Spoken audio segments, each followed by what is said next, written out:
Olá, queridos estudantes. Aqui é o professor Henrique Souza e hoje nós vamos falar um pouquinho sobre a fisiologia vegetal, essa área da botânica que trabalha um pouco fala um pouco sobre o mecanismo como a planta vai se desenvolver, né? Então a gente já falou um pouquinho sobre os grupos vegetais. Dentro dos grupos vegetais, nós falamos sobre a parte evolutiva, sobre o ciclo haplodiplobionte e as fases reprodutivas das plantas, né? Mostrando todas as fases dentro de cada grupo vegetal e as suas especificidades. Quando a gente fala de fisiologia vegetal, a fisiologia é a parte da biologia que estuda o funcionamento do organismo das plantas. Inclui a nutrição, o crescimento, a ação dos hormônios vegetais e a floração. E não somente isso, tem outras partes também que a gente vai falar. Por exemplo, o transporte, né, de água e sais, glicose dentro da planta. Como é que funciona esse transporte? Como é que é o mecanismo? Nós sabemos, né, nós vimos na aula de histologia que o xilema, ele é o tecido responsável pela condução da seiva bruta, pela condução de água e sais. Mas como ocorre esse transporte dentro da planta? O floema é um tecido vivo responsável pela condução da seiva elaborada, pela condução da glicose. Mas como esse transporte ocorre dentro da planta? Esses mecanismos, esses processos fisiológicos, nós vamos ver dentro dessa área da biologia conhecida como fisiologia vegetal. Uma coisa importante é falar da nutrição vegetal. Olha só, quando nós percebemos e falamos da nutrição das plantas, nós temos que lembrar que as plantas são organismos autotróficos fotossintetizantes, tá? Ou seja, as plantas elas vão realizar fotossíntese a fim de produzir glicose, a fim de produzir uma matéria orgânica para que ela consiga realizar respiração celular, para que ela consiga pegar essa glicose, quebrar e produzir energia. Então, percebam, são dois processos diferentes. A planta ela vai fazer a fotossíntese a fim de produzir a glicose e ela também realiza respiração celular. Nós temos que separar bem. Nós temos que entender que a planta ela realiza a fotossíntese lá nos cloroplastos e ela realiza a respiração lá nas mitocôndrias.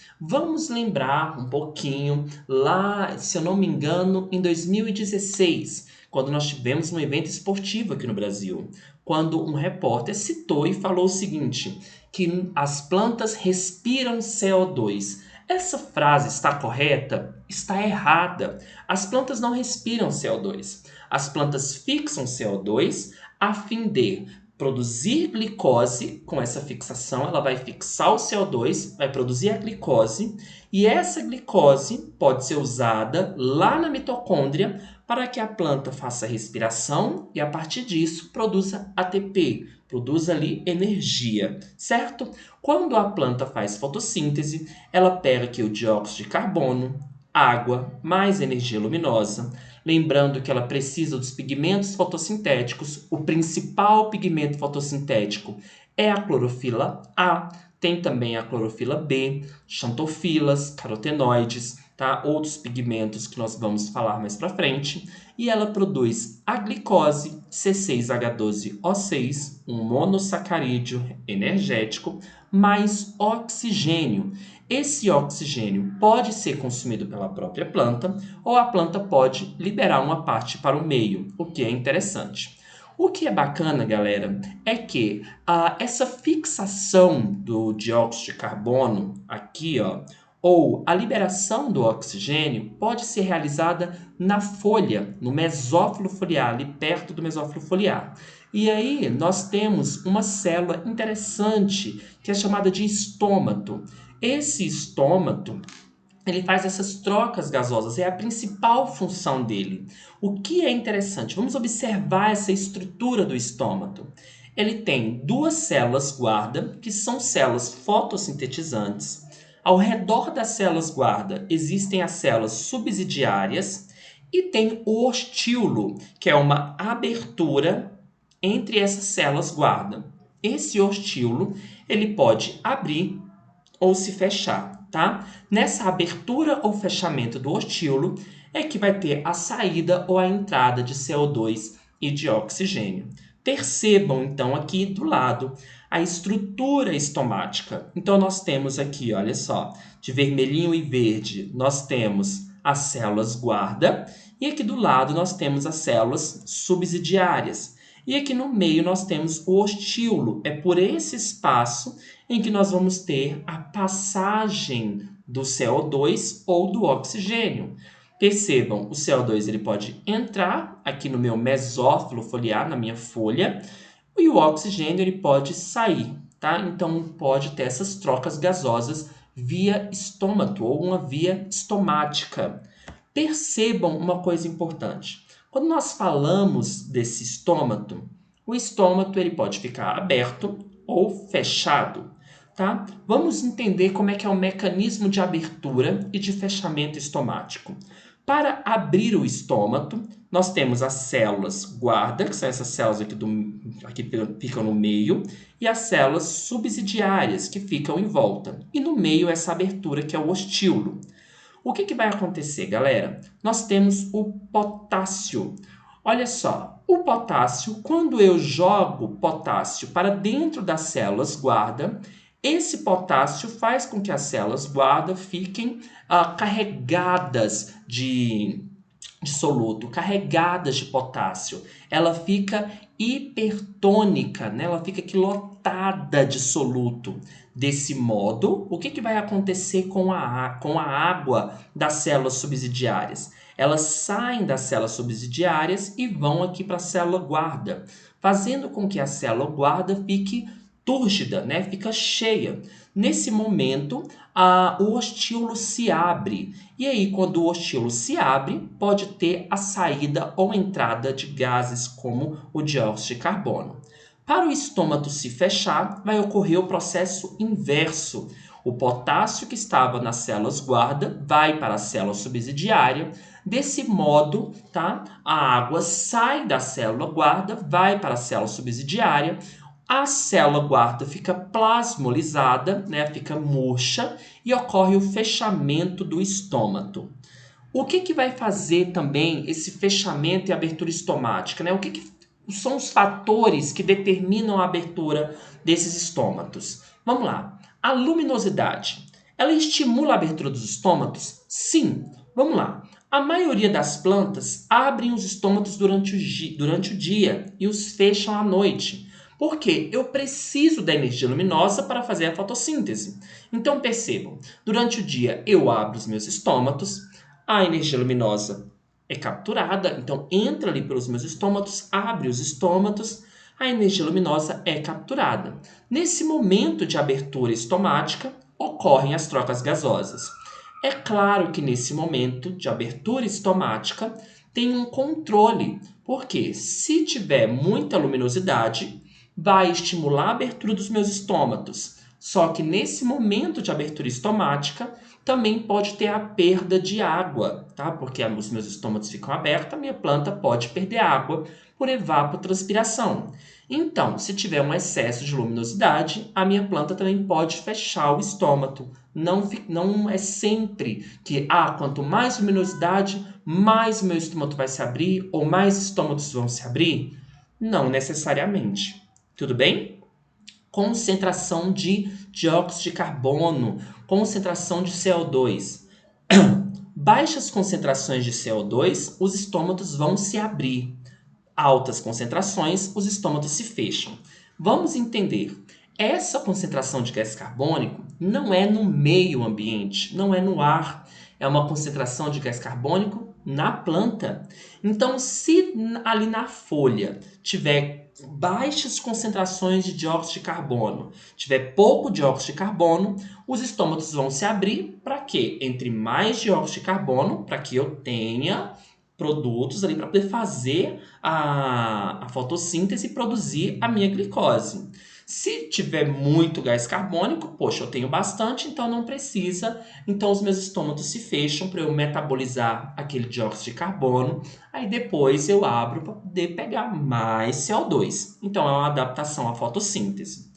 Disponibilidade hídrica. Se tiver pouca água no solo, os meus estômatos vão se fechar, porque se os meus estômatos ficarem abertos, a minha planta vai ficar ali transpirando, perdendo água. Isso não é interessante.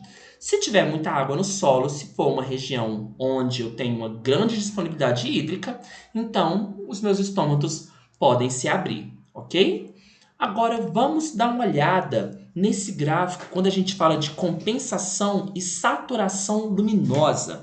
Olha só, nós temos duas coisas aqui importantes para perceber. Nós temos o ponto de compensação luminoso e o ponto de saturação luminosa.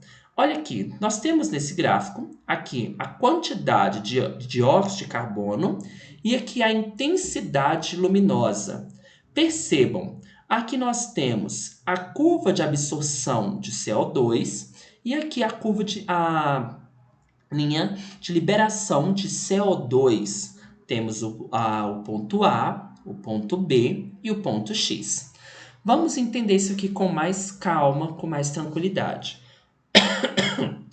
O ponto de compensação luminoso é quando a taxa de fotossíntese é igual à taxa de respiração.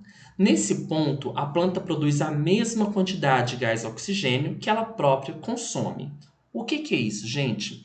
A minha planta, ela faz fotossíntese e ela também respira. Foi o que eu comentei lá no início da nossa aula. Percebam, a planta ela faz fotossíntese, produz muita glicose, libera oxigênio. Mas ela também respira, ela também consome glicose e também consome oxigênio. Esse ponto aqui de compensação é justamente o ponto em que a quantidade de oxigênio que ela produz na fotossíntese, ela consome na respiração, certo? O que passa desse ponto de compensação luminoso, essa quantidade que vai passar, ela acaba liberando para o meio. Então, esse oxigênio que passa aqui, ela acaba liberando para o meio. O que é esse ponto de saturação luminosa?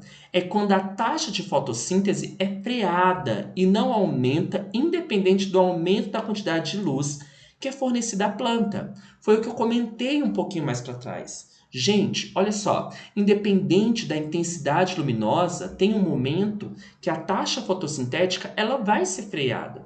Não é porque tem luz que você vai ter mais taxa fotossintética, mais absorção de luz. Por quê? Se os meus estômatos se abrirem para absorver mais luz, eu vou perder mais água, posso ter mais trocas gasosas, então isso vai afetar o metabolismo da minha planta.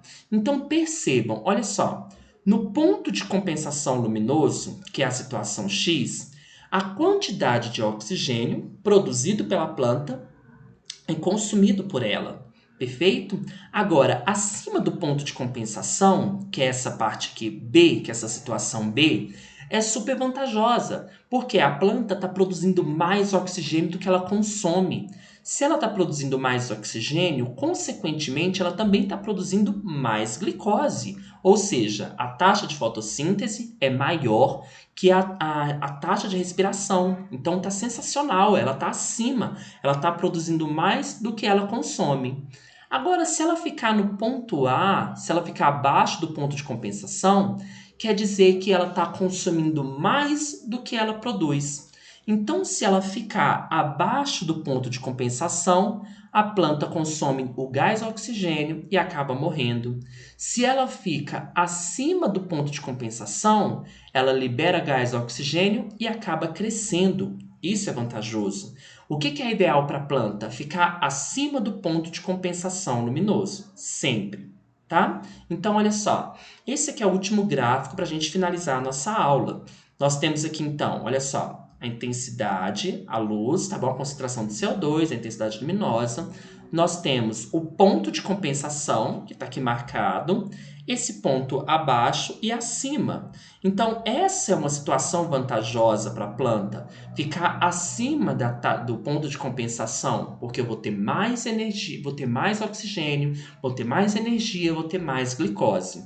Ficar abaixo do ponto de compensação, eu vou consumir mais oxigênio e mais glicose do que eu estou produzindo. Então, ficar abaixo do ponto de compensação, a minha planta acaba morrendo. O ideal é ficar acima do ponto de compensação, que ela vai liberar o oxigênio e ela vai crescer. Pessoal, essa foi a nossa aula. Muito obrigado por ter assistido até o final. Um beijo, bons estudos!